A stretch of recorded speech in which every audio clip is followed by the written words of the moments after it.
Before this minute ends, you will either steal a spider's entire future, or you will die. You hatch into the world with no wings, no parents, and no second chances. You are smaller than a grain of rice, surrounded by siblings you will never know. Most of them will be dead within hours. Because if you don't find the right spider today, your life ends before it truly begins. You are not here to hunt.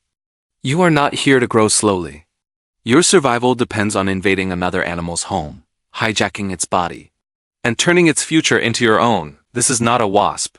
This is not a mantis. This is a creature that survives by deception, theft, and perfect timing. Welcome to Animal Lover Planet. This is the life of a Mantidfly. Your mother never met you. She is a ghost in your life. Weeks ago, she flew through the forest laying hundreds of eggs along leaves, bark, and stems. Each one spaced perfectly, fertilized using a white packet your father glued to a surface and abandoned. No nest. No protection. Just numbers. This strategy, known as our selection, is a desperate gamble against the odds. When you break free from your egg, you don't crawl toward food. You crawl toward motion, because you don't eat plants. You don't hunt insects. Your body is a tiny lethal machine. You possess 6 legs, but the front pair are specialized hooks claws built only for grasping silk or flesh. Your first mission is to find a spider and take its life without killing it. You climb upward, using hooks instead of legs. Around you, siblings are doing the same. Millions of years of evolution have programmed this single upward journey. Many won't make it past this climb. A spider passes beneath you. You jump. You land on its back and immediately know you made a mistake. It's too small. This tiny spider is a wanderer, too young to breed, too busy to sit still. It provides no future. The spider wipes you away with a single leg like dirt off glass. You tumble to the ground, roll once, and disappear beneath a leaf. The fall is catastrophic. The impact could have ruptured your delicate shell.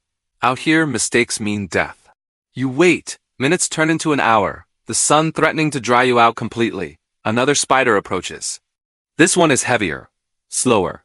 Her abdomen is swollen with eggs.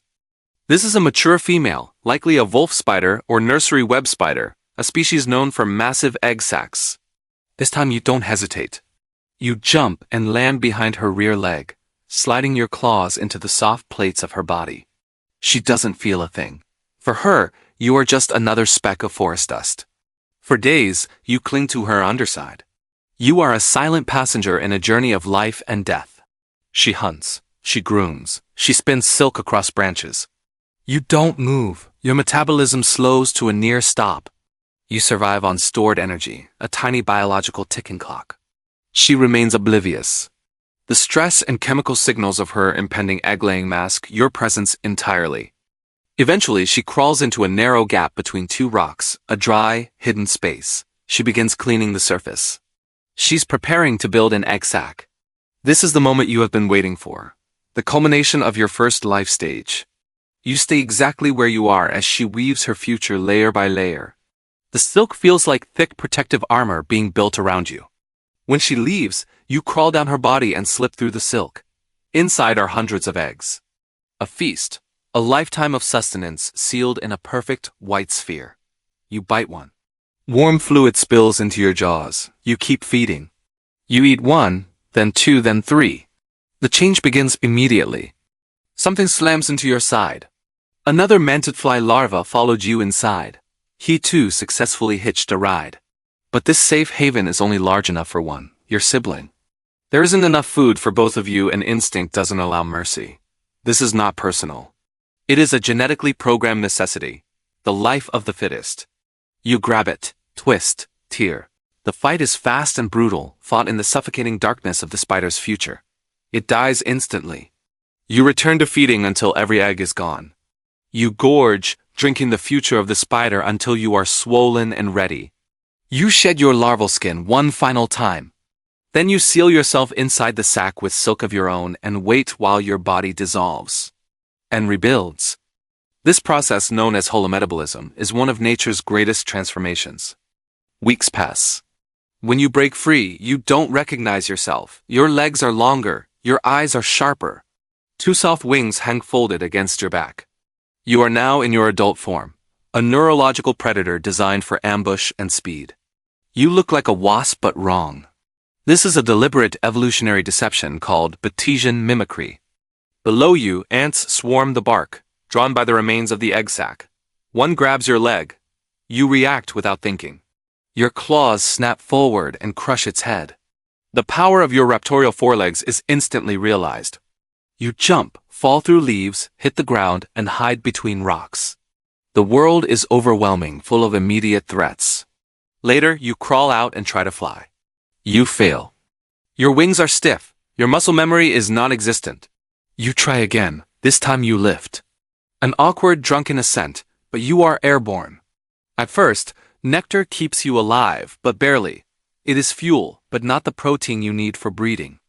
Your claws are built for killing, yet you can't catch anything. Beetles escape. Moths vanish. Your wings burn out before your prey tires. You're starving. Your instincts are mantis-like, but your flying ability is no match for a true flying predator. Then you see something different. A fly trapped in a web. The spider's hard work, now your opportunity. No spider nearby. You land beneath the web and wait. You are calculating, patient. No movement, no vibration.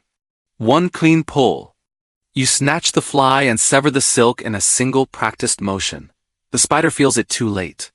You escape shaking, but alive. You didn't hunt, you stole.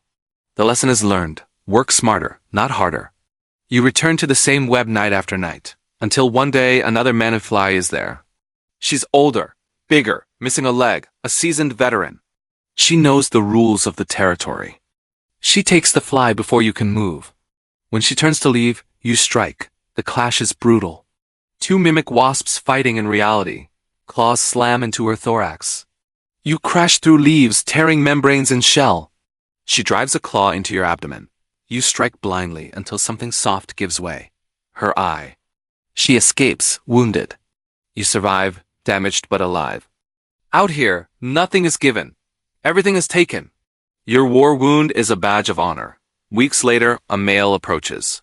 He doesn't attack. He is seeking a truce, offering a gift. He lowers his abdomen and drops a white packet onto the leaf. This spermatophore is the promise of the next generation. This is how your kind mates. It is a cautious dance, demanding trust in a world without it.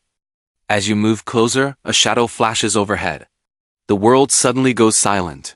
A bird. Perhaps a blue jay or a chickadee, predators that ignore the wasp's warning. You dive away just in time. The male isn't so lucky, he becomes a meal. A quick, brutal end. You hide until the forest goes silent. For the first time, survival feels like something more than instinct.